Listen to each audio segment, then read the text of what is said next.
Israel एक जदीद कौमी रियासत है. It's a modern ethno state and India under the Hindutva Raj is attempting to become one. हम जिस देश से आते हैं उसने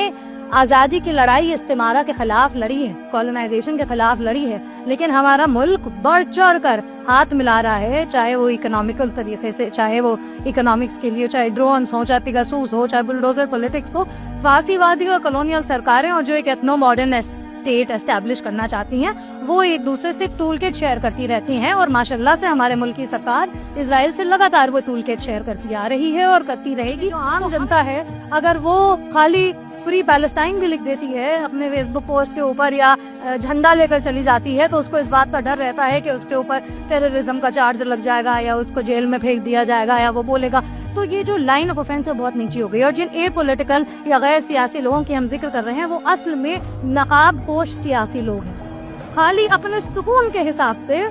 सिर्फ अपने सुकून के लिए और अपॉर्चुनिस्टिक जहाँ पे होते हैं, जहाँ उनका मन करता है वो खाते. खैर हम तो बहुत गैर सियासी, हम बस आईटी में काम करते हैं, इंजीनियर है, 4 मीम शेयर कर लेते हैं, माफ कीजिएगा. ये सारे लोग जो गैर सियासी हैं जब इंस्टाग्राम के ऊपर, सोशल मीडिया के ऊपर ट्रोल के बेस में आते हैं तो आपसे सबसे पहले पूछेंगे आप गजा के लिए सॉलिडारिटी और एकजहती प्रस्तुत करने से पहले आपने हमास की मजामत की कि नहीं की?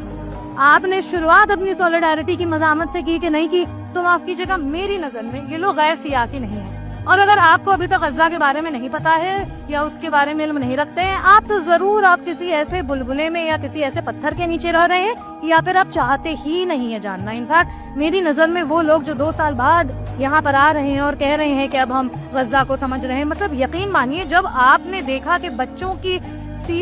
के सीने उनकी पीठ से मिल गए तब आपको समझ में आ रहा है कि आपको जो है कुछ बोलना है और बोलना भी कितना, क्योंकि लाइन ऑफ ऑफेंस इतनी नीची आ गई है कि हमें लगता है हमने इंस्टाग्राम के ऊपर एक पोस्ट कर दिया और हमारा काम हो गया. हमें लगता है कि हम गाजा में हो रहे जेनोसाइड, और जेनोसाइड